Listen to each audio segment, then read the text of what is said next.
এর অন্যতম আকর্ষণ হল এর সুবিশাল ও মন মাতানো ক্যাম্পাস। মাদ্রাসায় প্রবেশ করলেই চোখে পড়ে ঢাকার অদূরে গাজীপুরের কালীগঞ্জের মক্কিনগরে মনোরম প্রকৃতিতে গড়ে উঠেছে আদর্শ দ্বীনি বিদ্যাপীঠ দারুল উলুম ঢাকা, যেখানে মমতার পরশে আমলি পরিবেশে গড়ে তোলা হচ্ছে আগামীর যোগ্য আলেম ও আলোকিত মানুষ। মুহাম্মাদুর রাসূলুল্লাহ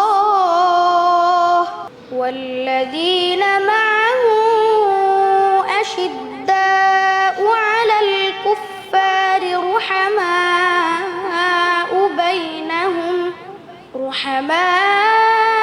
বাইনাহুম তারাহুম রুকআন সুজ্জাদান ইয়াবতাগুনা ফাদলাম মিনাল্লাহি ওয়া রিদওয়ানা।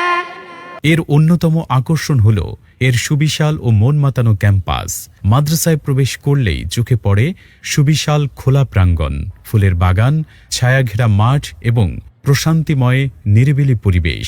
পুরো মাদ্রাসা এলাকা নিরাপত্তা প্রাচীর বেষ্টিত। শিক্ষার্থীদের নিরাপত্তা নিশ্চিত করতে গেটে রয়েছে সার্বক্ষণিক সিকিউরিটির ব্যবস্থা। দারুল উলুম ঢাকায় রয়েছে মক্তব বিভাগ, নাজেরা বিভাগ, হিফজ ও দাওরাই হাদিস পর্যন্ত কিতাব বিভাগ, অর্থাৎ এক ছাদের নিচে দ্বীনি শিক্ষার পূর্ণাঙ্গ ব্যবস্থা রয়েছে এখানে। দারুল উলুম ঢাকা পরিচালিত হচ্ছে দেশ বরেণ্য চিন্তাশীল ওলামায়ে কিরামের দিক নির্দেশনায় এবং দারুল উলুম দেওবন্দের নিসাব অনুসারে।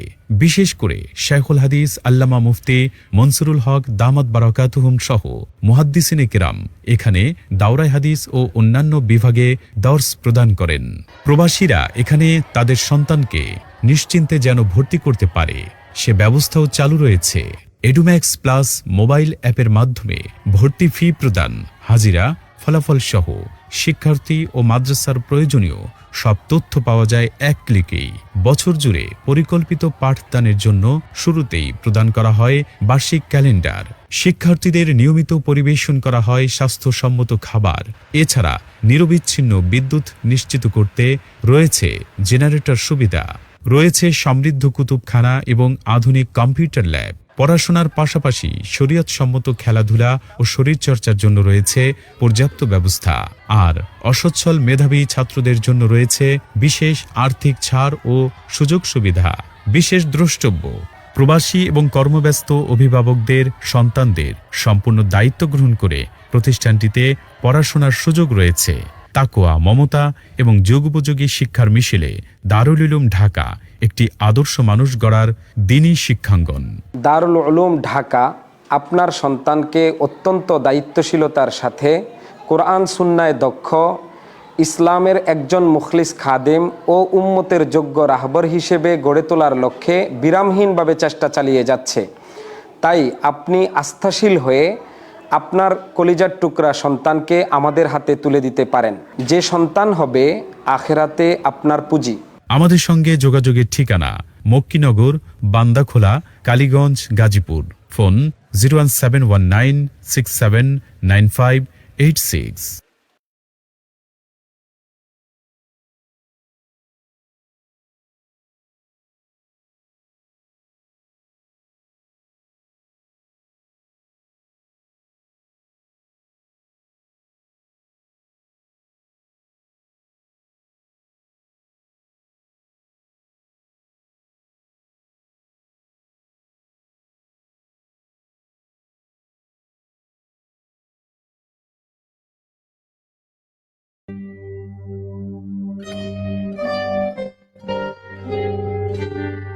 আসসালামু আলাইকুম, স্বাগত জানাচ্ছি ঢাকা এফএম 90.4-এ। সিফাত হাজির হয়ে গেছি আমাদের এই রমজানের বিশেষ এই আয়োজন নিয়ে। প্রতিনিয়ত আপনি যে আয়োজনটি পাচ্ছেন, ইসলামী প্রশ্ন ও উত্তর আপনার জিজ্ঞাসা, এই আয়োজনটি আপনার জন্য এই পুরো রমজান জুড়েই কিন্তু থাকছে। আমরা একেবারে প্রথম রোজা থেকে আপনার সঙ্গে আছি। আপনার যে প্রশ্নগুলো আছে সেই প্রশ্নগুলোর উত্তর দেওয়ার জন্য আমাদের সঙ্গে থাকেন আমাদের মোহতারাম মুফতি আব্দুল মজিদ। আজকেও কিন্তু তিনি আমাদের সঙ্গে আছেন, তার কাছে আমরা চলে যাব। তবে তার আগে আমি আমার সকল সম্মানিত শ্রোতা এবং দর্শকদের উদ্দেশ্যে বলতে চাই যে কিভাবে আপনি যুক্ত হবেন। আমাদেরকে SMS হোয়াটসঅ্যাপ করতে পারেন 01841 904904 এই নম্বরটিতে। এবং এই আয়োজনটির সৌজন্যে কিন্তু আছে দারুল উলুম ঢাকা, কালীগঞ্জ, গাজীপুর। আমি আরো বিস্তারিত বলব, তবে এই মুহূর্তে আমি মোহতারামের কাছে চলে যাব। মোহতারাম, আসসালামু আলাইকুম। কেমন আছেন আপনি? এবং ১ম এই আমরা কিছু গুরুত্বপূর্ণ কথা শুনব। ওয়ালাইকুম আসসালাম রহমতুল্লাহ বারাকাত। সিফাত ভাই, অত্যন্ত করুণ এবং মর্মান্তিক একটা সময়ের মধ্যে দিয়ে আমরা আজকে অনুষ্ঠান করছি, যেখানে ইসলামের হৃৎপিণ্ড আরব দুনিয়া ব্যাপকভাবে সংঘাত ও যুদ্ধের শিকার। প্রথমে আমরা এই ধরনের যুদ্ধবিগ্রহ চাপিয়ে দিয়ে রমজান মাসটাকে ইবাদতের মনোরম পরিবেশ নষ্ট হওয়া, এগুলোর জন্য তো দারুণভাবে ব্যথিত, দুঃখিত, ভারাক্রান্ত, কোনো সন্দেহ নেই। দ্বিতীয় বিষয় হচ্ছে যে ইসলামের মূল যে হৃৎপিণ্ড মক্কা মদিনা, সেই মক্কা মদিনার আশপাশ এলাকাটা যখন রোজাদার, এতেকাফকারী এবং ওমরা পালনকারীদের দ্বারা দারুণভাবে সমাগম ঘটেছে তাদের, ঠিক সেই টাইমটা একটা ইবাদতের নিরবচ্ছিন্ন পরিবেশে আপনার একটা উদ্বেগ, উৎকণ্ঠা তাদেরকে অস্থির করে তুলেছে। সেটা একটা দুঃখ পরিতাপের বিষয়। কিন্তু আজকে যে কথাটা এই মুহূর্তে এই প্রসঙ্গে আমরা বলবো, সেটা হচ্ছে পুরা কোরআন মজিদে আপনি যেখানে আল্লাহ তাআলা মুমিনদের সফলতার কথা ঘোষণা করেছেন, তাদেরকে নিশ্চয়তা দিয়েছেন, সেখানে আল্লাহ পাক একটা শর্ত যুক্ত করে দিয়েছেন। শর্তটা হচ্ছে ইন কুনতুম মুমিনিন। দেখেন, আমি একটা আয়াত পড়ে আল্লাহ তাআলা বলছে ওয়ালা তাহিনু, তোমরা মোটেও ভীত হবে না, ওয়ালা তাহজানু, তোমরা মোটেও দুশ্চিন্তাগ্রস্ত হবে না। তারপরে ওয়ালা তাহিনু ওয়ালা তাহজানু ওয়া আনতুমুল আলাউন, তোমরাই সফল কাম এবং তোমরাই হচ্ছে বিজয়ী। শর্ত হচ্ছে ইন কুনতুম মুমিনিন, ইমানদার হতে হবে। ইমানদার মানে আল্লাহর শ্রেষ্ঠত্ব স্বীকার করতে হবে, আল্লাহর সামনে মাথা নত করতে হবে, তার দ্বীন মেনে নিতে হবে। দুঃখ পরিতাপের বিষয় হচ্ছে যে আজকের পশ্চিমা দুনিয়া যে যুদ্ধ বিগ্রহটা চাপিয়ে দিয়েছে, সেই যুদ্ধ বিগ্রহের ভিতরে মুসলমানদের আরো বেশি দিনের কাছে আসার দরকার ছিল, আরো বেশি দিনকে আঁকড়িয়ে ধরার দরকার ছিল। কিন্তু যে টাইমে দিনকে আরো বেশি আঁকড়িয়ে ধরার দরকার ছিল, সেই টাইমে আমরা মুসলমানরা দিন থেকে আরো বেশি দূরে। সুতরাং পশ্চিমা দুনিয়ার মতো দৃশ্যমান অস্ত্র, সৈন্য, সামরিক সরঞ্জামাদি আপনার নাই, তো আপনার একমাত্র ভরসা ছিল আল্লাহ। আর দিন থেকে দূরত্ব বজায় রাখার কারণে সেই ভরসার জায়গাটুকু আপনার সাহায্য আসছে না। এখন বিষয়টা হয়েছে কি? বিষয়টা হয়েছে এই যে আপনাকে এখন না আপনার স্রষ্টা আপনার সাহায্যে আছেন, আর না আপনার দৃশ্যমান অস্ত্র এবং জনবল আছে, কিচ্ছু নাই। ফলে এখন পশ্চিমা দুনিয়ার একচেটিয়া তার অভয়ারণ্যে পরিণত হয়েছে এবং এটা কিছু ক্ষুধার্ত মানুষের সামনে একটা সুস্বাদু প্লেটের খাবার যেমন কাড়াকাড়ি শুরু হয়ে যাবে, ঠিক মধ্যপ্রাচ্যের এই দেশগুলো, কুয়েত, কাতার, বাহরাইন, আমিরাত, সৌদি আরব, ওমান, ইয়ামান, এই দেশগুলো এখন ক্ষুধার্ত মানুষের খাবারে পরিণত হয়েছে। কে কতটুকু টেনে হিচড়ে করতে পারবে? আপনি কখনো কোনো ছবিতে জঙ্গলে একটা হরিণকে ৫-৭টা হায়ানা যদি ধরে, সেই যে দৃশ্যটা হবে, সেই দৃশ্যটা এখন মধ্যপ্রাচ্যের। প্রিয় শ্রোতাবৃন্দ, আল্লাহ তাআলা কোরআন মজিদে যেখানে আমাদেরকে সাহায্য করার অঙ্গীকার করেছেন, সেখানে আল্লাহ তাআলা শর্ত জুড়ে দিয়েছে, তোমাকে ইমানদার হতে হবে, আল্লাহর সামনে নত হতে হবে। আমি যদি আল্লাহর সামনে নত না হতে পারি, তাহলে এই পশ্চিমা দুনিয়ার সামনে আমাকে আল্লাহ পাক নত করবেন, লাঞ্ছিত করবেন। বিষয়টা হলেই, আপনি যদি একজনের সামনে মাথা নত করতে পারেন, তাহলে আর কারোর সামনে মাথা নত করতে হবে না। কিন্তু আপনি যদি একজনের সামনে মাথা নত না করতে পারেন, তাহলে হাজার জনের সামনে আপনাকে মাথা নত করে লাঞ্ছিত হয়ে চলতে হবে। ঠিক আছে? আজকের উম্মতে মুসলিমার সেই অবস্থা। তারা যখন মহান আল্লাহকে মেনে নিতে পারেনি, তো আল্লাহ তাআলা বলছে যে তাহলে চলো সৃষ্টির সামনে তোমাদের মাথা নত করে আমি দেখাই দিচ্ছি। কালিমা তৈয়বার মূল বার্তাটা কিন্তু এটা, লা ইলাহা ইল্লাল্লাহ, যে স্রষ্টা হচ্ছে আল্লাহ তাআলা, বাকি সব সৃষ্টি। সুতরাং এই সৃষ্টি কেউ আমার উপাসনা পাওয়ার যোগ্য না। আমার উপাসনা পাওয়ার যোগ্য হচ্ছে সব সৃষ্টির স্রষ্টা মহান আল্লাহ তাআলা। তো যখন আমি আল্লাহকে সিজদা দিব না, তার সামনে মাথা ঝুঁকাবো না, তার আনুগত্য স্বীকার করবো না, তখন এই সমস্ত দুর্বল সৃষ্টির সামনে আল্লাহ আমাকে অপমানিত করে দেখাই দিবেন যে ঠিক আছে, তুমি যেখানে মাথা নত করার দরকার সেখানে তো করলে না, তো চলো যেখানে মাথা নত তোমাকে করানোর দরকার আমি করাই দিচ্ছি। জি। আজকে পুরা উম্মতে মুসলিমার অবস্থা হচ্ছে তাই। এই যে আল্লাহ তাআলা বলছেন যে যদি তুমি ঈমানদার হও তাহলে তোমাকে আমি সফলতা দিব। এই বক্তব্যটা আরেকটা আয়াতে আসছে। আল্লাহ তাআলা বলছেন, ওয়ালা ইয়ানসুরান্নাল্লাহু মান ইয়ানসুরুহু, যে আল্লাহকে সাহায্য করবে তাকে আল্লাহ পাক সাহায্য করবেন। যে আল্লাহকে সাহায্য করবে না, মানে আল্লাহর দ্বীনের কাজ করবে না, আল্লাহর সামনে নত হবে না, তাকে আল্লাহ পাক সাহায্য করবেন না। যে এরপরে রাসূল সাল্লাল্লাহু আলাইহি ওয়াসাল্লামের আমলের থেকে যদি আমরা দেখতে পাই তাহলে বিষয়টা আরো পরিষ্কার। আল্লাহ রাসূল সাল্লাল্লাহু আলাইহি সাল্লাম আ মক্কা বিজয় এই বদরের যুদ্ধে আসছেন। হুজুরের সৈন্য ৩১৩ জন, কাফের ১,০০০। এই ৭০০ সৈন্যের যে পার্থক্য দূরত্ব, এটা দূর করেছেন কিভাবে? যুদ্ধ শুরু হয়ে গেছে, আল্লাহ রাসূল তাঁবুর মধ্যে গেছেন, যে তাঁবুতে যেয়ে সেজদায় পড়ে গেছেন। সেজদায় পড়ে যেয়ে চোখের পানি ঝরাইছেন। আল্লাহ তাআলা বলছে, ইন্নী মুমিদ্দুকুম বিখামসাতি আলাফিন মিনাল মালাইকাতি মুরদিফিন, আমি আপনাকে ৫,০০০ সৈন্য দিয়ে সাহায্য করব। ৫,০০০ সৈন্য মানে ফেরেশতারা। তো আল্লাহ রাসূলের ঘাটতি ছিল ৭০০ সৈন্যের, এসছে ৫,০০০ সৈন্য। প্রয়োজন একজনের, আসছে ৭ গুণ বেশি। তো এজন্য সিফাত ভাই যে জিনিসটা দরকার এই মুহূর্তে সেটা হচ্ছে আমরা আমাদের স্রষ্টা আল্লাহর কাছে ফিরে যাই। ফিরে যেয়ে তওবা করি, ইস্তেগফার করি। হতে পারে আল্লাহ পাক তার মদদ দিয়ে আমাদেরকে সাহায্য করবেন। ইনশাআল্লাহ। যতদিন পর্যন্ত আমরা আল্লাহর কাছে ফিরে না যাব ততদিন পর্যন্ত আমরা এই পশ্চিমা দুনিয়ার মোকাবেলায় আল্লাহর সাহায্য পাবো না। তখন আমাদের স্রষ্টা আমাদের সাথে নেয়, আর সামরিক সরঞ্জামাদিও আমাদের সাথে নেয়।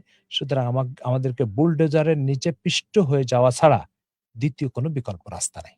আসুন আমরা আজকে এই অঙ্গীকার করি যে আমরা যেই টাইমে আল্লাহর দিকে বেশি ফিরে যাওয়ার দরকার ছিল সেই টাইমে আমরা বেশি আল্লাহকে আঁকড়িয়ে ধরি, যাতে করে তিনি তার সাহায্য দিয়ে আমাদেরকে এই লাঞ্ছনা থেকে উদ্ধার করেন। জি। আমিন। অনেক ধন্যবাদ মোহতারাম। বন্ধু, আপনি শুনছেন ইসলামী প্রশ্ন ও উত্তর, আপনার জিজ্ঞাসা। সৌজন্যে দারুল উলুম ঢাকা, কালীগঞ্জ, গাজীপুর। আমাদের সঙ্গে আছেন কিন্তু মোহতারাম মুফতি আব্দুল মজিদ। আমরা তার বেশ অনেকগুলো গুরুত্বপূর্ণ তথ্য, কথা আমরা কিন্তু শুনে নেব এবং এখন আমরা আমাদের প্রশ্নোত্তর পর্বে চলে যাব। তবে তার আগে আমি আপনাদের উদ্দেশ্যে বলতে চাই, ঢাকার অদূরে দারুল উলুম ঢাকা, গাজীপুরের কালীগঞ্জের মক্কিনগরে গড়ে উঠেছে একটি আদর্শ দ্বীনী শিক্ষা প্রতিষ্ঠান। যত্নশীল পরিবেশে এখানে কিন্তু গড়ে তোলা হচ্ছে আগামীর যোগ্য আলেম ও আলোকিত মানুষ। এই মাদ্রাসায় আপনার সন্তানের জন্য রয়েছে সুবিশাল ক্যাম্পাস, খেলার মাঠ, নিরাপত্তা বেষ্টিত এলাকা, স্বাস্থ্যসম্মত খাবার ও ২৪ ঘন্টা বিদ্যুৎ সরবরাহ তো থাকছেই।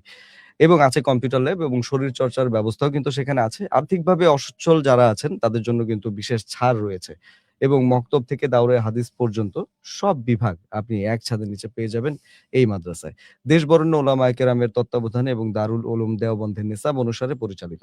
প্রবাসীরাও নিশ্চিন্তে সন্তান ভর্তি করাতে পারেন এবং এডুম্যাক্স প্লাস অ্যাপের, মোবাইল অ্যাপের মাধ্যমে এক ক্লিকে কিন্তু যাবতীয় তথ্য যেমন ফি, হাজিরা, ফলাফল ও অন্যান্য তথ্য কিন্তু পেয়ে যাবেন। দারুল উলুম ঢাকা আদর্শ মানুষ গড়ার একটি নির্ভরযোগ্য দ্বীনী শিক্ষাঙ্গন। এবং আমি আমার সকল শ্রোতা এবং দর্শকদের বলতে চাই, 01841904904 এর আমাদের নম্বর। এই নম্বরে আপনি এসএমএস বা হোয়াটসঅ্যাপ এর মাধ্যমে আপনার কথাবার্তা বা আপনার প্রশ্নগুলো আপনি আমাদেরকে জানাতে পারেন, অথবা আমাদের ফেসবুকে লিখতে পারেন, facebook.com/ilovedhakafm। এখানে আমরা আছি। মাহমুদ মিজান লিখেছেন, ঋণগ্রস্ত জীবন নিয়ে বেঁচে আছি, একটু আমল বলে দিয়েন মোহতারাম। জি মামুন ভাই, আ বিষয়টা হচ্ছে যে রাসূলুল্লাহ সাল্লাল্লাহু আলাইহি সাল্লাম একবার মসজিদে নববীতে প্রবেশ করলেন।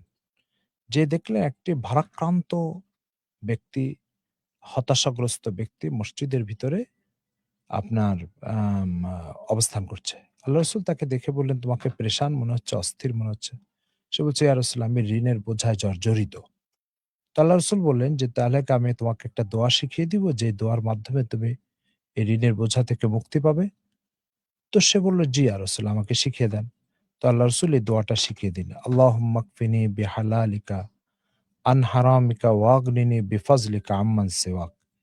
এই দোয়াটা আল্লাহ রাসূল শিখিয়ে দিলেন। কিছুদিন পরে তাকে দেখলেন যে সে অত্যন্ত হাস্যোজ্জ্বল চেহারায় অবস্থান করছে মসজিদে। জিজ্ঞেস করলেন, "এখন কি অবস্থা?" বলল, "ইয়া রাসূলুল্লাহ, এই দোয়া পড়ার পরে আল্লাহ তাআলা আমাকে ঋণের চাপ থেকে অব্যাহতি দিয়েছেন।" তো এইজন্য আপনাকে অনুরোধ করব মামুন ভাই, আপনিও প্রত্যেক ফরজ নামাজের পরে এই দোয়াটা কয়েকবার পড়েন। আমি দোয়াটা আরেকবার পড়ছি। আল্লাহুম্মা কফিনি বিহালালিকা আন হারামিকা ওয়াগনিনি বিফাজলিকা আম্মান সিওয়াক। এই দোয়াটা আপনি কয়েকবার পড়ুন। ইনশাআল্লাহ আশা করি আল্লাহ আপনাকে অব্যাহতি দিবেন। জি। ইনশাআল্লাহ। এবং আমি আমার সকল শ্রোতা বা দর্শকদের বলতে চাই যে আপনারা একটু বেশি, বেশি করে আমাদের এই আয়োজনটি কিন্তু শেয়ার করে দিবেন। এতে আপনি এটা আপনার আসলে দিনই একটা দায়িত্ব এবং সাথে আসলে সকলেরই অনেক উপকার হবে। অনেকে অনেক প্রশ্ন জেনে থাকেন। প্রশ্ন ভিতরে মানে মনের ভিতরে থাকে কিন্তু হয়তোবা উত্তরগুলো সঠিকভাবে জানেন না। তো সেই ক্ষেত্রে আপনার এই একটি শেয়ার কিন্তু তাকে এই উপকারটা করতেই পারে।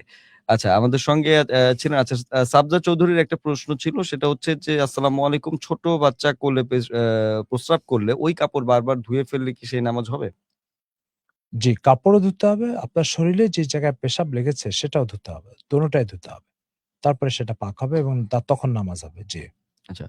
এইচ.এম. ইমন লিখেছেন, "হায়েজ নিফাস অবস্থায় যদি কোনো মহিলা রোজা রাখে তাহলে কোনো গুনাহ হবে কি? আর যদি গুনাহ হয় সেই কথা কোরআন হাদিসে কোথায় আছে বললে ভালো হয়?" যে হায়েজ নেফাস অবস্থায় আল্লাহ তাআলা রোজাকে নিষিদ্ধ করেছেন, নামাজকে নিষিদ্ধ করেছেন। নামাজ পড়ে আর কাজা করা লাগবে না কিন্তু রোজা কাজা করা লাগবে। কোথায় বলেছেন? সুনানে তিরমিজির কিতাবুত তহারাতে হায়েজ অধ্যায়ে হযরত আয়েশা সিদ্দিকা রাদিয়াল্লাহু তাআলা আনহার হাদিস আছে। একজন মহিলা এসে আয়েশা সিদ্দিকা রাদিয়াল্লাহু তাআলা আনহাকে বলছেন যে, "আমরা হায়েজ অবস্থায় কি রোজা রাখবো?" আয়েশা রাদিয়াল্লাহু তাআলা তাকে বলছেন, "আহারুরিয়াতুন আনতা?" মানে হারুরিয়া হচ্ছে তখনকার টাইমে একটা বাতিল মতাদর্শ যারা হায়েজ অবস্থায়ও রোজা রাখার জরুরত মনে করত। তো তাদেরকে তিনি বললেন, "তুমি কি হারুরি গোত্রের লোক? তার মানে এই বাতিল মতাদর্শের অনুসারী?" তারপরে উনি বললেন যে, "আমরা রাসূল সাল্লাল্লাহু আলাইহি ওয়াসাল্লামের যুগে হায়েজ অবস্থায় নামাজ ও রোজার কোনো আদেশ পাইনি। এটাকে আমরা স্থগিত করতাম।" আশা করি বুঝতে পেরেছেন। এই হাদিসটা আপনি দেখতে পারেন। জি। ধন্যবাদ মোহতারাম। আমাদেরকে রাব্বি শরীফ, এমডি রাব্বি শরীফ লিখেছিলেন, শিয়া মুসলিম এবং সুন্নি মুসলিমদের মধ্যে তাকওয়াগত পার্থক্য জানতে চাচ্ছি। এটা তাকওয়াগত পার্থক্যের বিষয় না। পার্থক্যের বিষয় হচ্ছে আকীদা ও বিশ্বাসগত পার্থক্য। তার অর্থ হচ্ছে যে রসুল সাল্লাহ ইসলাম এবং সাহাবা ইকরামের আকিদার উপরে বা তাদের বিশ্বাসের উপরে যারা টিকে আছে তাদেরকে বলা হয় সুন্নি মুসলমান। শিয়ারা এই বিশ্বাসগুলোর কিছু কিছু বিশ্বাস থেকে বিচ্যুত হয়েছে। বিচ্যুত হয়ে তারা সেগুলো তাদের বিশ্বাস বলে লালন করে, যে কারণে তারা সুন্নি মুসলমান থেকে আলাদা হয়ে গেছে। সেই বিশ্বাসগুলোর ভিতরে একটা বিশ্বাস হচ্ছে এটা যে হযরত আবু বকর ও ওমর রাদিয়াল্লাহু তাআলা আনহু আল্লাহ রাসূল সাল্লাল্লাহু আলাইহি ইসলামের ইন্তেকালের পর ইসলাম থেকে বেরিয়ে গেছে। এই কঠিন অবাস্তব অগ্রহণযোগ্য বিশ্বাসটা তারা লালন করে। এরকম আরো অনেকগুলি বিশ্বাস আছে। এই এই এই অনেকগুলির কারণে তারা ইসলামের মৌলিক বিশ্বাস থেকে বিচ্যুত এবং শিয়া সম্প্রদায়ের মধ্যে অন্তর্ভুক্ত হয়েছে। জি। ধন্যবাদ মোহতারাম। আমাদেরকে তৌকির আহমেদ লিখেছেন, "আসসালামু আলাইকুম। মাতৃত্বকালীন কাজা রমজানের রোজা যদি শাওয়াল মাসের ৬ রোজার সাথে কাজা রোজার নিয়ত আ করলে কি মাতৃত্বকালীন কাজা রোজার হক আদায় হবে? এক্ষেত্রে শরীয়তের বিধান কি? বললে উপকৃত হব ইনশাআল্লাহ।" দেখুন, রমজানের কাজা রোজা যেটা, এই কাজা রোজাটা হচ্ছে রমজানের ফরজ। আর শাওয়ালের ৬ রোজা হচ্ছে নফল। নফল আর ফরজ দুটো নিয়ত একসাথে হতে পারে না। নফলের নিয়ত আলাদা হবে, ফরজের নিয়ত আলাদা হবে। সেজন্য এই ৬ রোজা আলাদা রাখতে হবে।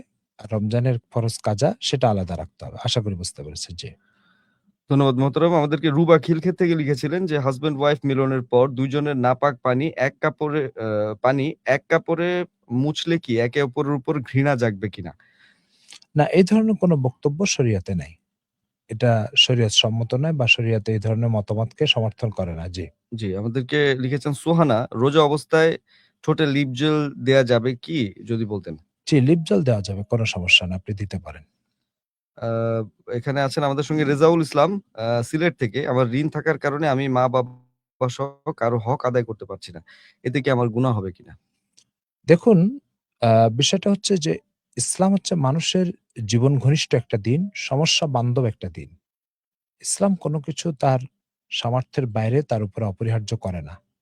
ফলে আপনার উপরে যদি ঋণের বোঝা থাকে, তাহলে সেই ঋণের বোঝা আপনি যদি পরিশোধ করতে না পারেন, তাহলে মা-বাবার হকগুলো আপনার উপরে অপরিহার্য নয়। তবে আপনার মা-বাবার খেদমতের জন্য আর কেউই যদি না থাকে, শুধু আপনি আছেন, এদিকে মা-বাবার প্রয়োজনগুলোর অব্যাহত আছে, তাহলে খানা-পিনার মতো বিষয়গুলো আপনাকে ঋণগ্রস্ত হওয়া সত্ত্বেও আপনাকে দেখতে হবে। জি।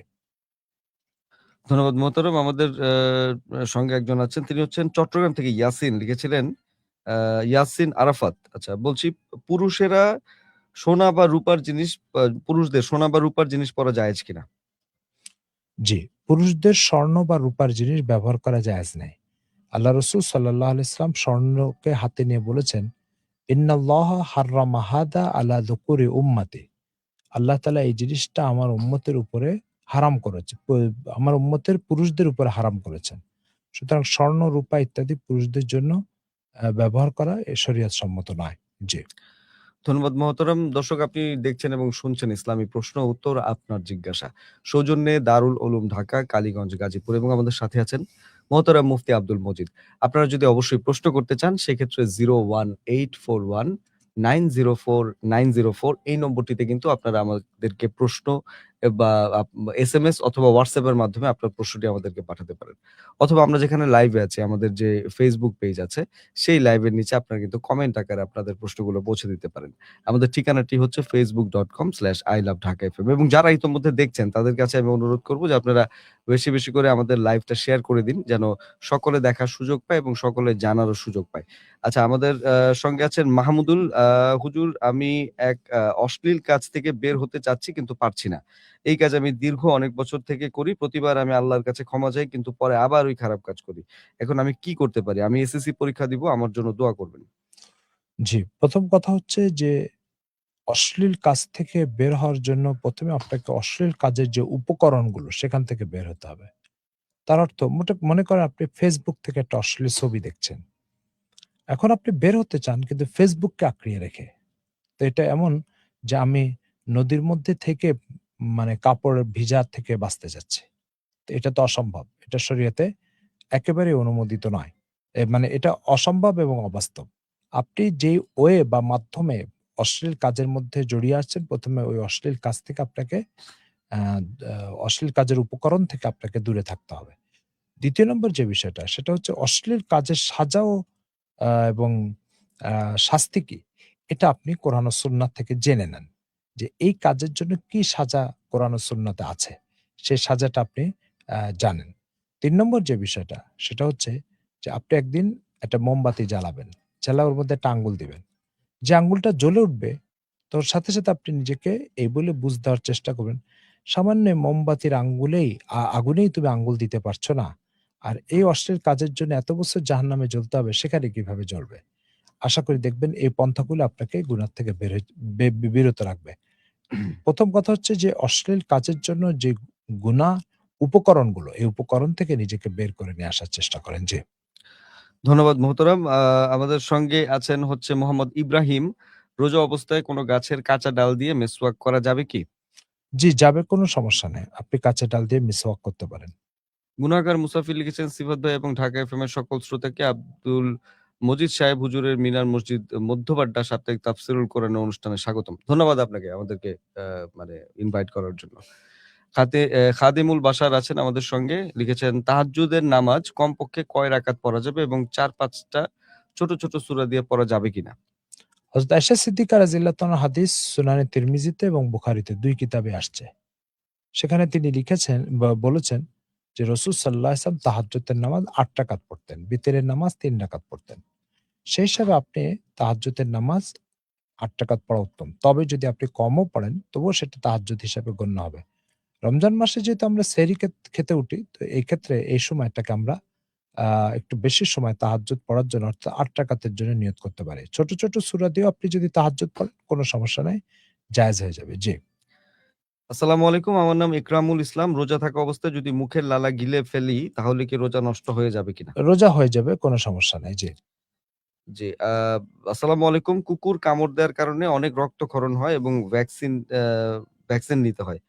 এখনো রোজা ভাঙি নাই, রোজা হবে কি? জি, ভ্যাকসিন নিলে রোজার কোনো ক্ষতি হয় না। ভ্যাকসিন তো নিশ্চয়ই ইনজেকশনের মাধ্যমেই দেওয়া হয়। তো এটাতে রোজার কোনো ক্ষতি হবে না। জি। আ আচ্ছা, মইনুল হক লিখেছিলেন, আসসালামু আলাইকুম হুজুর। আসসালামু আলাইকুম সিফাত ভাই। ওয়ালাইকুম আসসালাম। হুজুর, অন্ধ হাফিজ কি নামাজ পড়াতে পারবে বা তারাবি পড়াতে পারবে? উত্তম হচ্ছে যে ইমামতির যোগ্যতা থাকলে কোনো চক্ষুষ্মান ব্যক্তিকে দিয়েই নামাজ পড়ানো উচিত। তবে যদি আ এ ধরনের যোগ্য ব্যক্তি না পাওয়া যায় এবং অন্ধকে দিয়ে আপনি পড়ান, নামাজ আদায় হয়ে যাবে, কোনো সমস্যা নাই। জি।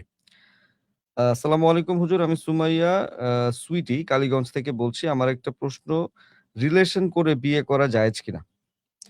দেখুন, ইসলামে বিবাহ বহির্ভূত একজন নারী আর একজন পুরুষের সাথে দেখা সাক্ষাৎ, কথাবার্তা এগুলো সব শরীয়ত বিরোধী। এগুলো সম্পূর্ণ শরীয়তে নিষিদ্ধ কাজ। যেহেতু এটা ইসলামে নিষিদ্ধ কাজ, সেহেতু এটা ইসলামে বিলকুল জায়েজ নেই। ইসলামে প্রেম, ভালোবাসা এগুলো বিবাহের পরে। বিবাহের পরে এগুলো ইবাদত ও সওয়াবের কাজ। বিবাহের আগে এগুলো হারাম ও গুনাহের কাজ। আশা করি বুঝতে পেরেছেন। ধন্যবাদ মোহতারাম। আমাদেরকে আরো অনেক বন্ধুরা প্রশ্ন করেছেন। আমরা একে, একে নেয়ার চেষ্টা করছি সেই প্রশ্নগুলো, এবং যারা এখন প্রশ্ন করতে চাচ্ছেন তাদের উদ্দেশ্যে বলতে চাই, আপনারা শেয়ার করতে থাকেন আমাদের এই ভিডিওটি, এবং প্রশ্নও করতে পারেন আমাদের Facebook, SMS এবং WhatsApp এর মাধ্যমে। নম্বরটি হচ্ছে 01841904904। সাব্বির গাজী আমাদেরকে লিখেছিলেন, আসসালামু আলাইকুম। আমি জামায়াতে যোগ দেওয়ার পর থেকে আমি ঠিকমতো নামাজ পড়ি। জামাত থেকে আমার দ্বীনি কাজ শিখায়। তো আপনি কি বলেন, জামাত কি খারাপ না ভালো? যে জামাতে আপনি যাবেন এবং খুব বেশি যাবেন, জামাতের লোকাল যে ৫ কাজ আছে তার সাথে নিজেকে যুক্ত করে রাখবেন। ইনশাআল্লাহ এই জামাত একটা চলমান মাদ্রাসা, চলমান একটি সংশোধনাগার। এই সংশোধনাগার ও মাদ্রাসা আপনাকে আল্লাহ তাআলার কাছে নিয়ে যাবে এবং আপনার উপরে দিনের যে অপরিহার্য দায়িত্বগুলো সেগুলো পালনে সহযোগিতা করবে। জি। ইনশাল্লাহ। আচ্ছা, আমাদেরকে লিখেছিলেন, আসসালামু আলাইকুম। আমি একজন স্টুডেন্ট। আমি আল্লাহকে বলি, আল্লাহ আমি যদি এই কাজে সফল হই তাহলে সূরা ইয়াসিন মুখস্থ করব। কিন্তু আমি সেই কাজে সফল হইনি। তাই আমি মুখস্থ করিনি। এখন আমার আসলে করণীয় কি? আচ্ছা দেখুন, সূরা ইয়াসিন এটা কোরআনের একটা অংশ। এটা যদি আপনি শিখেন, মুখস্থ করেন তো এটার সুফল আপনিই ভোগ করবেন। এটার সুফল আল্লাহ তাআলা ভোগ করবে না। এজন্য এই ধরনের কোনো কন্ডিশন দিয়ে সূরা ইয়াসিন মুখস্থ করার কন্ডিশন পুরা না হলে সূরা ইয়াসিন মুখস্থ থেকে দূরে থাকা, এটা আপনারই ক্ষতি। আপনি বঞ্চিত হলেন। এজন্য আপনাকে অনুরোধ করব এই সমস্ত কন্ডিশন বাদ দিয়ে নিজের উপকার মনে করে আপনি সূরা ইয়াসিনটা মুখস্থ করে ফেলেন এবং শিখেন। রয়ে গেল মাসলাগত যে এখন আপনার উপরে ওয়াজিব কিনা। কারণ আপনার কাজটা তো পুরা হলো না। না, এখন আপনার উপরে ওয়াজিব না। কিন্তু ঈমানদার হিসাবে একটা নৈতিক দায়িত্ব আপনি সূরা ইয়াসিন পড়ে নিতে পারেন। সে মুখস্থ করে নেন। জি। ধন্যবাদ মোহতারাম। তার আরেকটা প্রশ্ন ছিল যে একজন ছেলে তার বউকে তালাক দেয়, পরে সে বিয়ে করে অন্য মেয়েকে। এরপর ২ নং বউকে তালাক দিয়ে ১ম বউকে আবার বিয়ে করে। কিন্তু ১ম বউয়ের অন্য কোনো পুরুষের সাথে বিয়ে হয়নি। তাদের এই বিয়ে কি বৈধ হয়েছে কিনা? প্রথম কথা হচ্ছে ১ম স্ত্রীকে যে সে আবার বিবাহ করলো, সে স্ত্রীর সাথে বিচ্ছেদটা কিভাবে হয়েছিল? যদি ৩ তালাকের মাধ্যমে বিচ্ছেদ হয়, তাহলে এই কাজটা জায়েজ হয়নি এবং ১ম স্ত্রীকে এভাবে ফিরায় নিতে পারবে না। আর যদি বিচ্ছেদটা ১ তালাক বা ২ তালাকের মাধ্যমে হয়, তাহলে দেখতে হবে তালাকে রেজি না তালাকে বায়েন। যদি তালাকে রেজি হয়, আ হ্যাঁ, যদি সে ১ তালাক বা ২ তালাকের মাধ্যমে বিচ্ছেদ হয়, তাহলে সে পুনরায় নতুন করে বিবাহ করে ওই স্ত্রীকে সংসারে উঠাতে পারবে। কিন্তু মনে রাখতে হবে যে ৩ তালাক হয়ে গেলে সেই সুযোগটা একেবারেই বন্ধ। জি। ধন্যবাদ মোহতারাম। আমি আমার সকল সম্মানিত শ্রোতা এবং দর্শকের উদ্দেশ্যে বলতে চাই, ঢাকার অদূরে দারুল উলুম ঢাকা গাজীপুরের কালীগঞ্জের মক্কিনগরে গড়ে উঠেছে একটি আদর্শ দ্বীনী শিক্ষা প্রতিষ্ঠান। যত্নশীল পরিবেশে এখানে গড়ে তোলা হচ্ছে আগামীর যোগ্য আলেম ও আলোকিত মানুষ। এই মাদ্রাসায় আপনার সন্তানের জন্য রয়েছে সুবিশাল ক্যাম্পাস, খেলার মাঠ, নিরাপত্তা বেষ্টিত এলাকা, স্বাস্থ্যসম্মত খাবার ও ২৪ ঘন্টা বিদ্যুৎ সরবরাহ তো থাকছেই, মানে বিদ্যুৎ সুবিধা। আছে কম্পিউটার ল্যাব ও শরীরচর্চার ব্যবস্থা। আর্থিকভাবে অসচ্ছল শিক্ষার্থীদের জন্য কিন্তু রয়েছে বিশেষ ছাড়। মক্তব থেকে দাওরায়ে হাদিস পর্যন্ত সব বিভাগ এক ছাদের নিচে। দেশ বরেণ্য ওলামায়ে কেরামের তত্ত্বাবধানে এবং দারুল উলুম দেওবন্দের নিসাব অনুসারে পরিচালিত হয়। প্রবাসীরাও নিশ্চিন্তে সন্তান ভর্তি করাতে পারেন এখানে, এবং এডু ম্যাক্স প্লাস মোবাইল অ্যাপের মাধ্যমে এক ক্লিকেই কিন্তু আপনি যাবতীয় তথ্য, যেমন ফি, হাজিরা, ফলাফল এবং মাদ্রাসার যে আরো যাবতীয় তথ্য আছে সেই তথ্যগুলো কিন্তু আপনি পেয়ে যাবেন। দারুল উলুম ঢাকা আদর্শ মানুষ গড়ার একটি নির্ভরযোগ্য দ্বীনী শিক্ষাঙ্গন, এবং আমাদের এই আয়োজনটির সৌজন্যেও কিন্তু তারা আছেন দারুল উলুম ঢাকা। আমি আমাদের পরবর্তী প্রশ্নে চলে যাচ্ছি। প্রশ্নটি হচ্ছে, আমি একটি বইয়ে দেখলাম ইয়া লাতিফু পড়লে অবিবাহিত ছেলে মেয়ের বিবাহ আল্লাহর রহমতে হয়ে যাবে। এটা কি সত্য? বিবাহ তাড়াতাড়ি হওয়ার কোনো আমল আছে কি? আসলে এটা কোনো আম ইয়ে বা কোনো নেক মানুষের আমল বা তার অভিজ্ঞতা হতে পারে। কিন্তু কোরআন ও হাদিসে এটা নাই যে লাতিফু এটা আল্লাহর গুণবাচক নাম, পড়লে সওয়াব হবে। কিন্তু এটা পড়লে যে আপনার ইয়ে হয়ে যাবে, বিয়ে আম হয়ে যাবে। বিয়ে হয়ে যাবে, এমন কোনো কথা কোরআন ও সুন্নাতে নাই। হয়তো কেউ এটা পড়ে এই সুফল পেয়েছে এজন্য এটা বলেছে। কিন্তু আপনাকে মনে রাখতে হবে বিবাহের জন্য তো দরজা খোলা। আল্লাহ তাআলা বলেছেন দিনদার পাত্রী পেলে বিবাহ করে ফেলো। তো সুতরাং এখানে আপনি এই বিষয়টাকে কেন কঠিন ভাবছেন আমি বুঝতে পারছি না। আমাদের সমাজটা পশ্চিমামুখী। এই সমাজটা করেছে কি জানেন? ব্যভিচার আর যৌন উচ্ছৃঙ্খলতাকে সহজ করে দিয়েছে, বিবাহকে কঠিন করে ফেলেছে। অথচ ইসলামের বক্তব্য হচ্ছে বিবাহ কঠিন হবে, সহজ হবে, আর যৌন উচ্ছৃঙ্খলতা কঠিন হয়ে যাবে। জি। ধন্যবাদ মোহতারাম। আমার প্রথম প্রশ্ন হলো, রোজা রেখে কি টুথপেস্ট দিয়ে দাঁত ব্রাশ করা যাবে কিনা? এটা নিয়ে কথা বলেছিলাম। এটা জি, তারপর রোজা থেকে টুথপেস্ট দিয়ে ব্রাশ করা যাবে না। এটা রোজা ক্ষতিগ্রস্ত হবে। জি। এবং তার ২য় প্রশ্ন হচ্ছে, রোজা রেখে মুভ, ভেসলিন বা তেল এগুলোর স্মেল নিলে কি রোজার কোনো ক্ষতি হবে? কোনো ক্ষতি হবে না। আপনি নিতে পারেন। জি। জি, হুজুর কোরআনের ১৪ টি সিজদা খতম শেষ করার পর একত্রে আদায় করলে হবে নাকি আলাদা, আলাদা একেকটা করে আদায় করব? আলাদা, আলাদা আদায় করা উচিত। যখন একটা আয়াত সেজদার পড়া হয়ে যাবে সাথে, সাথে আপনি সেজদা দিয়ে দিবেন। এটাই সবচেয়ে উত্তম পন্থা। জি। জি, জোবায়ের লিখেছেন, আমার একজন বন্ধু আছে, তার নাম তুষার। তুষার সে অনলাইন জুয়ায় আসক্ত। তাকে আমরা অনেক বুঝিয়েছি কিন্তু কোনো কাজ হয় না। সে অনেক কিছু হারিয়েছে। এখন তার প্রতি আমাদের পরামর্শ কি থাকবে? কিভাবে তাকে ফিরিয়ে আনতে পারি? আপনি দুটো পন্থায় ফিরিয়ে আনতে পারেন। একটা পন্থা হচ্ছে তাকে নিয়ে যেয়ে তাবলীগ জামাতে ৩ চিল্লা দিয়ে নিয়ে আসেন। তাবলীগ জামাতে ৩ চিল্লা দিলে আশা করি সে পথ থেকে বেরিয়ে আসবে।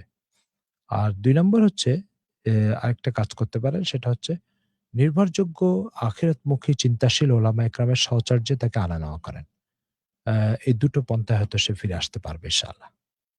জি, আমাদেরকে লিখেছিলেন যে হুজুর নামাজ পড়তে, পড়তে মুখে থুতু এসে পড়লে আসলে সেটার ক্ষেত্রে করণীয় কি আসলে?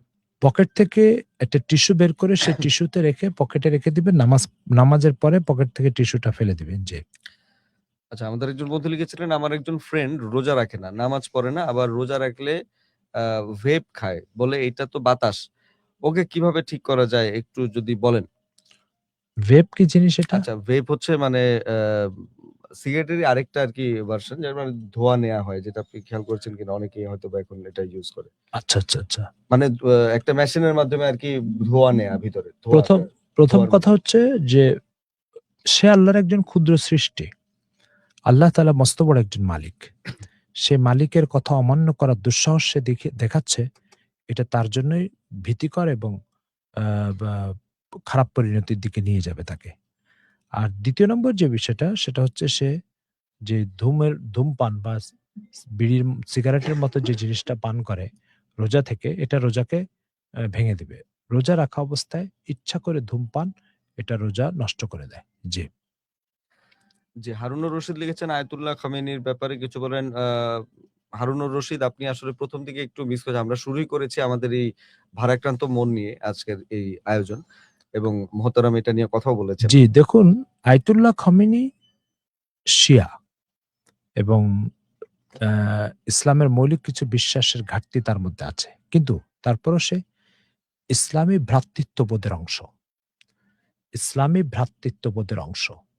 আমরা কখনোই আ ইসরায়েলের পক্ষ নিয়ে আমরা আয়াতুল্লাহ খামেনির বিরুদ্ধে যেতে পারি না। আ এ ব্যাপারে আমাদেরকে রাসূল সাল্লাল্লাহু আলাইহি ওয়াসাল্লামের একটা আমল স্মরণ করতে পারি।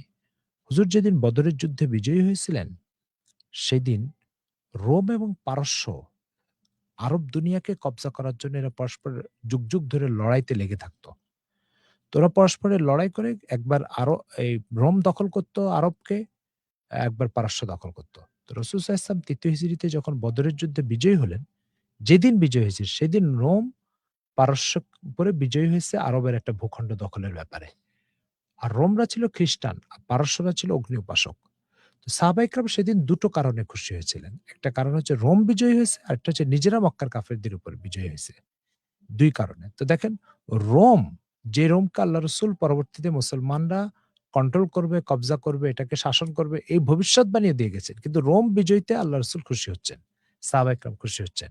অথচ তারা খ্রিস্টান। তো বিষয়টা হলো কি যে ২ টো গ্রুপ পরস্পরে লড়ছে। কে আমার চিন্তাগত দিক দিয়ে দূরে, আর কে চিন্তাগত দিক দিয়ে কাছে। যে চিন্তাগত দিক দিয়ে আমার কাছে তাকে আমি সমর্থন করব, আর যে চিন্তাগত দিক দিয়ে দূরে তাকে আমি সমর্থন করতে পারি না। একটা হলো ইসরাইল, আরেকটা হচ্ছে ইরানের আয়াতুল্লাহ খামেনি। আয়াতুল্লাহ খামেনি নিঃসন্দেহে শিয়া, কোনো সন্দেহ নাই, এবং সিরিয়াতে তারা সুন্নি মুসলমানদেরকে যেভাবে গত কয়েক বছর আগে হত্যাযজ্ঞ চালিয়েছে সেই কর্মকাণ্ড আমরা ভুলি নাই। কিন্তু তা সত্ত্বেও তারা ইসরায়েলের মোকাবেলায় আমাদের কাছের, আমাদের চিন্তা ও বিশ্বাসের কাছের। যদিও বিশ্বাসের কিছু তারতম্য এখানে রয়ে গেছে। আশা করি বুঝতে পেরেছেন। জি। ধন্যবাদ মোহতারাম। আমাদেরকে লিখেছেন আরহাম কুড়িল থেকে, হুজুর ইমামের পেছনে নামাজ পড়ার সময় রুকু সিজদায় তাকবীর দেয়া লাগবে? এবং তার দ্বিতীয় প্রশ্নটি হচ্ছে, ইমামের পিছনে নামাজের সময় তাশাহুদ জানার পরও যদি না পড়ি, চুপ থাকি, তাহলে নামাজ কি সহি হবে কিনা? জি, ইমামের পিছনে নামাজ পড়লেও রুকু সিজদার সময় আপনাকে তাকবীর দিতে হবে। রুকুতে যাচ্ছেন আল্লাহু আকবার, রুকুতে ওঠার সময় রব্বানা লাকাল হামদ। সিজদাতে যাওয়ার সময় আল্লাহু আকবার, এটা আপনাকে পড়তে হবে। আশা করি বুঝতে পেরেছেন। একটা বিষয় হচ্ছে ইমামের পিছনে আত্তাহিয়াতু না পড়া। ইমামের পিছনে যদি আপনি আত্তাহিয়াতু না পড়েন, তাহলে আপনার নামাজ, আপনি গুনাহগার হবেন এবং আপনার নামাজ ক্ষতিগ্রস্ত হবে। আর যদি একা, একা নামাজ পড়েন আর আত্তাহিয়াতু না পড়েন, তাহলে আপনাকে ওই নামাজ আবার পড়তে হবে। আশা করি বুঝতে পেরেছেন। এখানে একটা বিষয় লক্ষণীয়, সেটা হচ্ছে ইমামের পিছনে যখন নামাজ পড়বেন তখন শুধুমাত্র, শুধুমাত্র কেরাত পড়া লাগবে না। সূরা ফাতিহা এবং সূরা ফাতিহার সাথে আরেকটা সূরা যেটা, এটা পড়া লাগবে না। কিন্তু এছাড়া বাকি যত দোয়া আছে, তাসবিহ আছে, সব পড়তে হবে। অনেকে মনে করে কেরাত যেহেতু পড়া লাগবে তাহলে আর কিছুই পড়া লাগবে না। কিন্তু শুধু কেরাতটা পড়া লাগবে না। কিন্তু রুকুতে, সেজদাতে যে তাসবিহ পড়তে হয়, আত্তাহিয়াতু, দুরূদ শরীফ, দোয়া মাসুরা, দোয়া কুনুত, এগুলো সবই পড়তে হবে। আশা করি বুঝতে পেরেছেন। জি। জি। আমাদেরকে লিখেছেন আসসালামু আলাইকুম হুজুর, আমার একটা প্রশ্ন হলো, রোজা রাখা অবস্থায় ঘুমের মধ্যে স্বপ্নদোষ হলে কি রোজা ভেঙে যাবে কিনা? না, রোজার কোনো ক্ষতি হবে না। রোজা নিয়মতান্ত্রিকভাবে ঠিক থাকবে, শুদ্ধ থাকবে। জি। যারা দোয়া কুনুত পাঠ করতে পারে না, তাদের বিতের নামাজ হবে কি? দোয়া কুনুত যারা পাঠ করতে পারে না, তারা দোয়া কুনুত শিখে নিবে। আ আর শেখার টাইমটাতে সে রব্বানা আতিনা ফিদ দুনিয়া হাসানাতাও, এই দোয়াটা পড়তে থাকবে। জি। আসসালামু আলাইকুম হুজুর, আমার প্রশ্ন হলো, কি কি কারণে রোজার কাফফারা ওয়াজিব হবে? আমি রিফাত চট্টগ্রাম থেকে শুনছি। রোজার কাফফারা ওয়াজিব হবে ইচ্ছা করে আপনি রোজা নষ্ট হওয়ার মতো কোনো কাজ যদি করেন। যেমন যৌন সম্পর্কে লিপ্ত হলেন ইচ্ছা করে, এরপরে ইচ্ছা করে খাবার খেয়ে রোজাটা নষ্ট করলেন। এই সমস্ত কোনো কাজে লিপ্ত হলে ওই রোজাটার কাফফারা আপনার উপরে ওয়াজিব হবে, ধারাবাহিকভাবে ৬০ টা রোজা থাকতে হবে। জি। আমাদেরকে লিখেছিলেন মোহাম্মদ ইব্রাহিম, একজন পুরুষের ইমামতিতে শুধুমাত্র মহিলাদের তারাবির জামাত জায়েজ হবে? জি, পুরুষের ইমামতিতে মহিলাদের তারাবির নামাজ উচিত নয়, অনুত্তম। ফুকাহা একরাম এটাকে মাকরুহ তাহরিমে লিখেছেন। কিন্তু কেউ যদি পড়ে ফেলে তাহলে তারাবির নামাজের দায়িত্ব থেকে অব্যাহতি পাবে। জি। আলিফ আমাদেরকে লিখেছিলেন যে, আসসালামু আলাইকুম ওয়া রাহমাতুল্লাহ।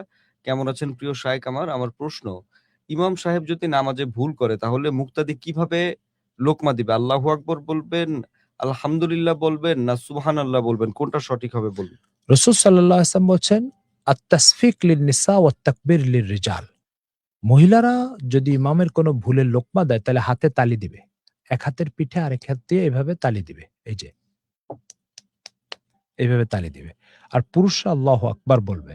এভাবে লোকমা দিবে, যেমনটা হাদিস শরীফে আসছে। জি। যে আমাদেরকে লিখেছিলেন, মসজিদে মিষ্টি দিয়ে মিলাদ পড়ানো হয় এবং হুজুরকে বকশিশ দেওয়া হয়। এগুলো কি জায়েজ কিনা? আব্দুর রহমান তপু লিখেছেন। আ ব্যা আপনার এই প্রশ্নটা কিছুটা এই ধরনের, যেমন কেউ চুরি করতে গেল, তাহলে কি দারোয়ানের কাছে অনুমতি নিয়ে ঢুকতে হবে? না দারোয়ানের কাছে অনুমতি ছাড়াই ঢোকা যাবে? কেউ কোনো বাড়িতে চুরি করতে ঢুকলো। এখন প্রশ্ন হচ্ছে যে, সে কি দারোয়ানের কাছ থেকে অনুমতি নিয়ে চুরি করে ঢুকবে না অনুমতি ছাড়াই ঢুকবে? কারণ কোরআনে তো অনুমতি ছাড়া কারো বাড়িতে প্রবেশ করার ব্যাপারে নিষেধাজ্ঞা আসছে। প্রশ্নটা এমন। বিষয়টা হচ্ছে, মিলাদ এটা একটা বেদাত, কুসংস্কার। এই পন্থায় রাসূল সাল্লাল্লাহু আলাইহি ওয়াসাল্লাম ও সাহাবায়ে কেরাম কখনো দুরূদ শরীফের আমল করেন নাই। সুতরাং সেই মিলাদ যেহেতু বেদাত, তো সেখানে আপনি হুজুরকে টাকা দেওয়া এটা জায়েজ কি না জায়েজ, এটা তো পরিষ্কার আপনি বুঝতে পারছেন। জি। জি, আমাদেরকে লিখেছিলেন আসসালামু আলাইকুম, ফরজ, সুন্নত ও ওয়াজিব নামাজের সিজদায় গিয়ে কি দোয়া করা যাবে? জি, আপনি ফরজ নামাজে সেজদায় যেয়ে দোয়া করাটা ঠিক হবে না। নফল নামাজে আপনি সেজদায় যেয়ে দোয়া করতে পারেন। তবে দোয়াটা আরবিতে হতে হবে। আর বাংলায় যদি দোয়া করতে চান, মনে, মনে দোয়া করবেন। মুখে উচ্চারণ করাটা ঠিক হবে না। জি। ধন্যবাদ মোহতারাম। দর্শক, আপনি দেখছেন এবং শুনছেন ইসলামী সওয়াল জবাব বা প্রশ্ন উত্তর আপনার জিজ্ঞাসা, সৌজন্যে দারুল উলুম ঢাকা, কালীগঞ্জ, গাজীপুর। আমাদের সঙ্গে মোহতারাম মুফতি আব্দুল মজিদ সাহেব আছেন এবং আপনার কাছে আমাদের যে অনুরোধটা, সেটা হচ্ছে যে আমাদের এই আয়োজনটি বেশি, বেশি করে আপনি শেয়ার করে দিবেন আপনার পেজ, প্রোফাইল, গ্রুপ সবখানে। যেন সকলেই এই উত্তরগুলো, এই কথাগুলো জানার সুযোগ পায় এবং তারা উপকৃত হবেন আশা করি ইনশাল্লাহ। তো এটা আমাদের সকলেরই দায়িত্ব। আশা করি এই দায়িত্বটা একটু পালন করবেন রমজানে। এই রমজান জুড়ে আপনাদের জন্য আমাদের এই আয়োজন যেন আপনাদের কাছে সঠিক তথ্য, সঠিক হাদিস এবং সঠিক নির্দেশনাগুলো পৌঁছায়। আমরা চলে যাচ্ছি আবারও প্রশ্নে। স্মৃতিশক্তি বৃদ্ধির দোয়া কি? স্মৃতিশক্তি বৃদ্ধির প্রথম দোয়া হচ্ছে যে আপনি এটার জন্য গুনাহ বর্জন করবেন। গুনাহ স্মৃতিশক্তিকে নষ্ট করে দেয়। দ্বিতীয় নম্বর কাজ হচ্ছে রব্বি জিদনি ইলমা। এটা কোরআনের একটি আয়াত ও দোয়া। এই দোয়াটা আপনি সর্বদা পড়বেন। হে আল্লাহ আমাকে জ্ঞান বৃদ্ধি করে দেন। তো জ্ঞান বৃদ্ধি যখন এই দোয়া করবে তখন জ্ঞানের জন্য একটা উপকরণ হচ্ছে স্মৃতিশক্তি। সেটা আল্লাহ বৃদ্ধি করে দিবেন। জি। ইনশাল্লাহ।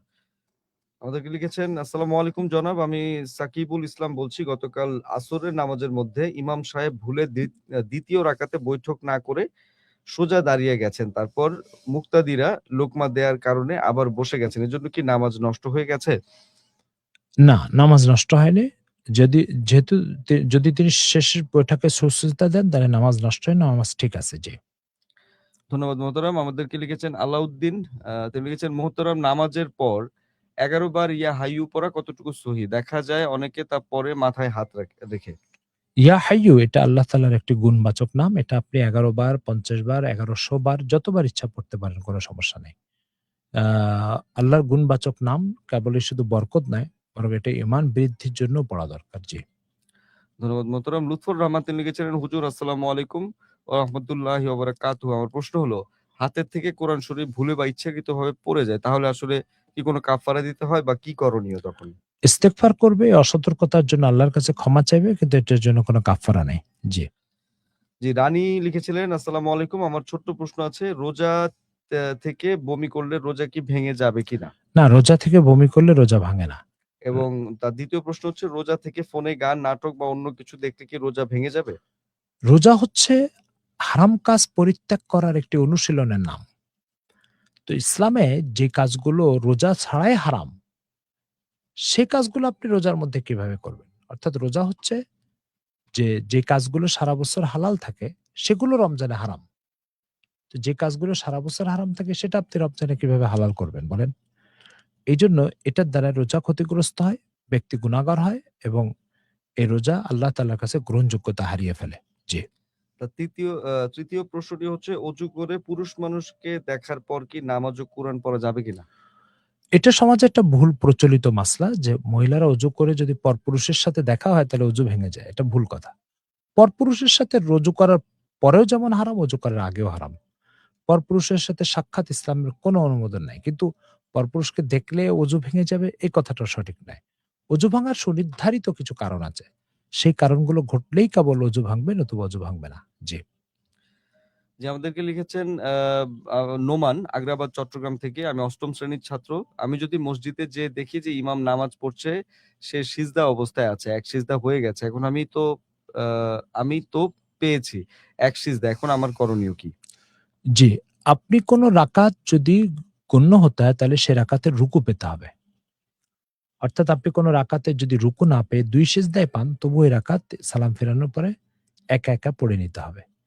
তো যেহেতু আপনি ১ সিজদা পেয়েছেন তাহলে তো আর এই রাকাত হিসাবে গণ্য হবে না। এই রাকাত আপনাকে নামাজ শেষে ইমাম সাহেবের সালাম ফেরানোর পর আবার আদায় করে নিতে হবে। আশা করি বুঝতে পেরেছেন। মনে রাখতে হবে অনেকে ইমাম সাহেবের মসজিদে যেয়ে দেখে ইমাম সাহেব সেজদায়, তখন সে দাঁড়িয়ে থাকে।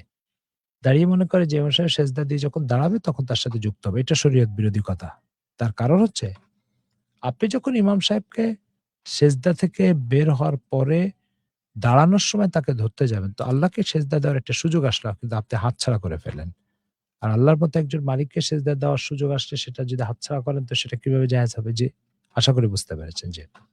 ধন্যবাদ মোহতারাম। আমাদেরকে নুরুজ্জামান ব্যাপারী লিখেছিলেন, আসসালামু আলাইকুম হুজুর, আমার একটা প্রশ্ন, ফরজ বা সুন্নত নামাজে প্রত্যেক সূরার সাথে কি বিসমিল্লাহ পড়তে হবে নাকি বিসমিল্লাহ না পড়লে হবে, জানাবেন। জি, প্রত্যেক সূরার সাথে আপনাকে বিসমিল্লাহ পড়তে হবে। আর শুরুতে একবার আউযুবিল্লাহ পড়তে হবে। জি। যে আমাদেরকে লিখেছিলেন এম এস ইসমাইল আলী, চট্টগ্রাম থেকে তিনি আছেন।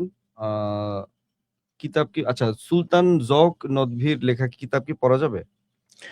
জি, সুলতান জোক নদভী রহমতুল্লাহ আলাইহ উনি এদেশে প্রথিতযশা একজন আলেম, চিন্তাশীল, চিন্তাবিদ এবং অসংখ্য ওলামা একরাম, বিজ্ঞ, দক্ষ, বিশেষজ্ঞ ওলামা একরাম তার হাতে তৈরি হয়েছে। দেশের গ্রহণযোগ্য অনেকগুলি প্রতিষ্ঠানে তিনি শিক্ষকতা করেছেন, যেমন পটিয়াতে জামিয়া ইসলামিয়া পটিয়া মাদ্রাসা, কিশোরগঞ্জ জামিয়া ইমদাদিয়া মাদ্রাসা, পরে নিজেই দারুল মাআরিফ প্রতিষ্ঠা করেছেন। তো এই জন্য সুলতান জোক নদভী সাহেবের কাছে তার যে কোনো কিতাব আপনি পড়তে পারেন। তিনি একজন পরিশুদ্ধ আলেম, চিন্তাশীল একজন আলেম। জি।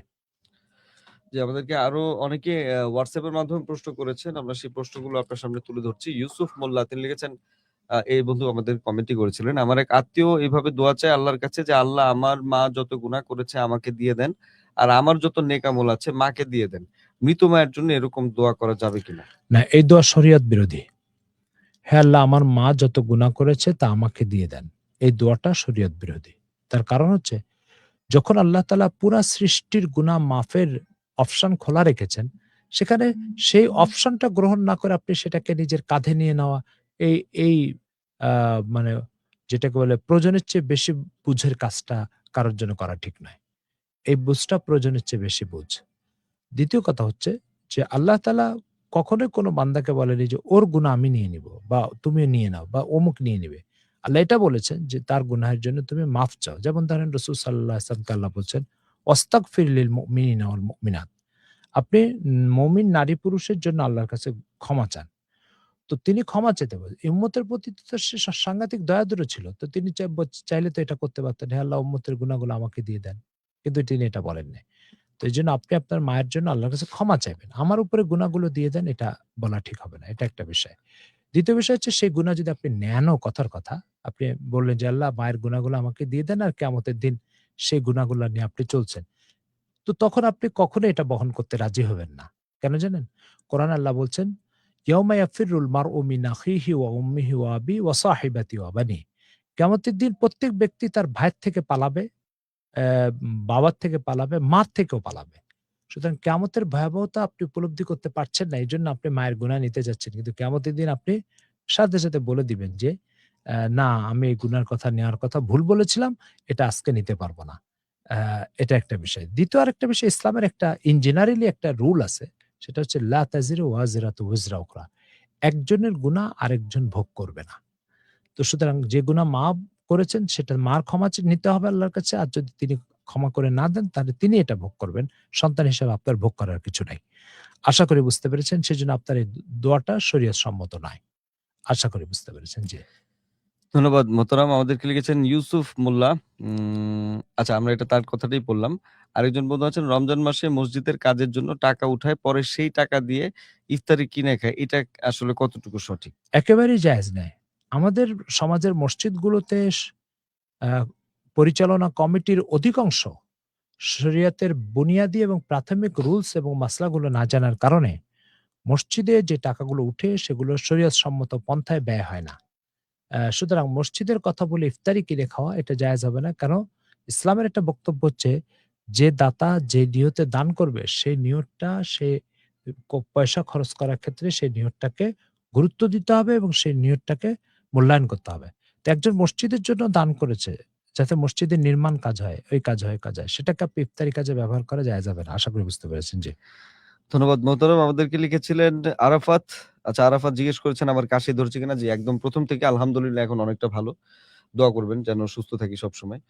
আচ্ছা, আমাদেরকে লিখেছিলেন আরাফাত যিনি, তিনি লিখেছেন যে আমাদের এলাকায় কোনো কিছুর খেলা হয় যেমন ক্রিকেট, ফুটবল, ভলিবল, তখন সবাই বাজি ধরে।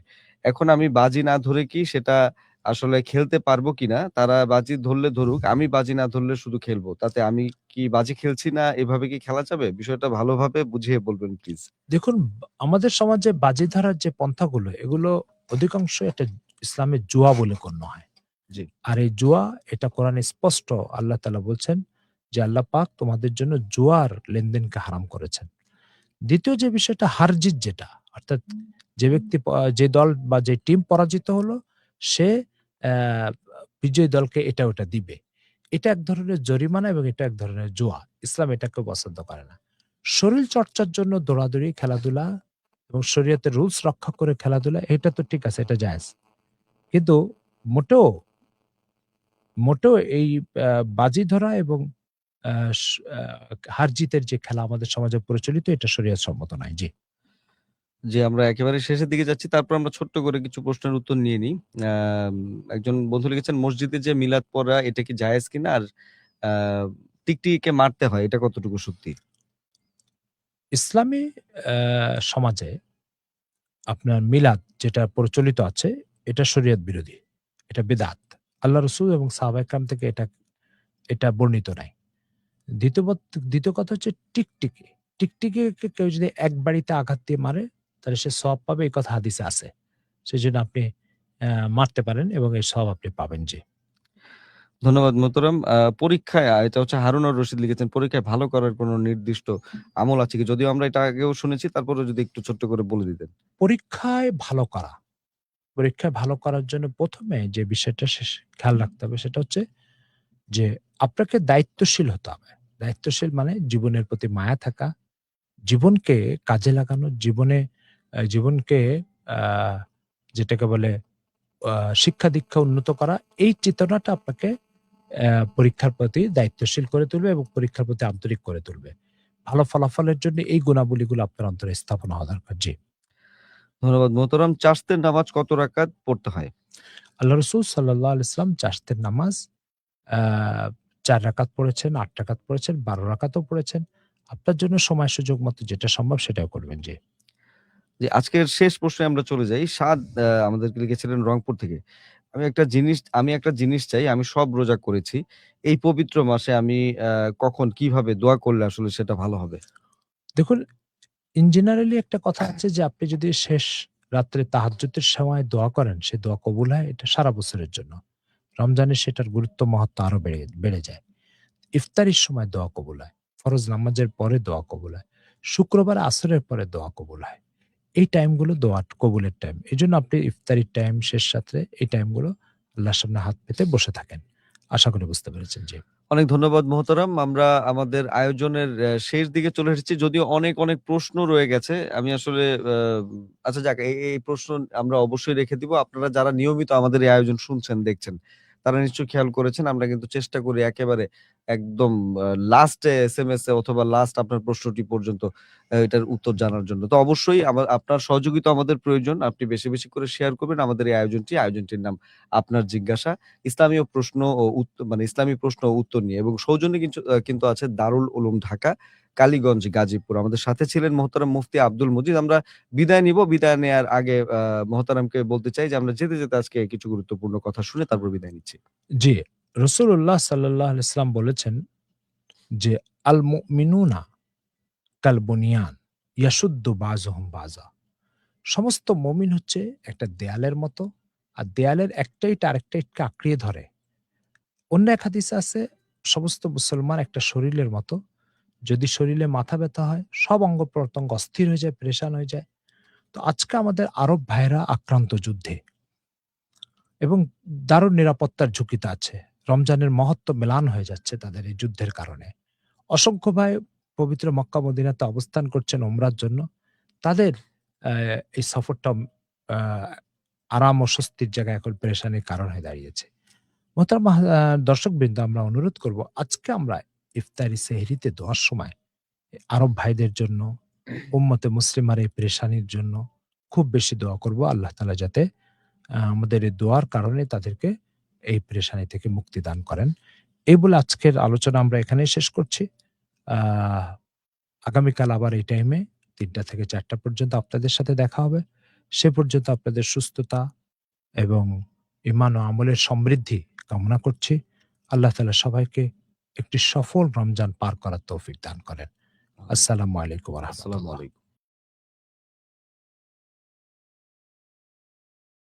গঞ্জের মক্কিনগরে মনোরম প্রকৃতিতে গড়ে উঠেছে আদর্শ দ্বীনি বিদ্যাপীঠ দারুল উলুম ঢাকা, যেখানে মমতার পরশে আমলি পরিবেশে গড়ে তোলা হচ্ছে আগামীর যোগ্য আলেম ও আলোকিত মানুষ। মুহাম্মাদুর রাসূলুল্লাহ ওয়াল্লাযীনা মা'আহু আশিদ্দাউ আলাল কুফফারি رحماء بينهم تراهم ركعا سجدا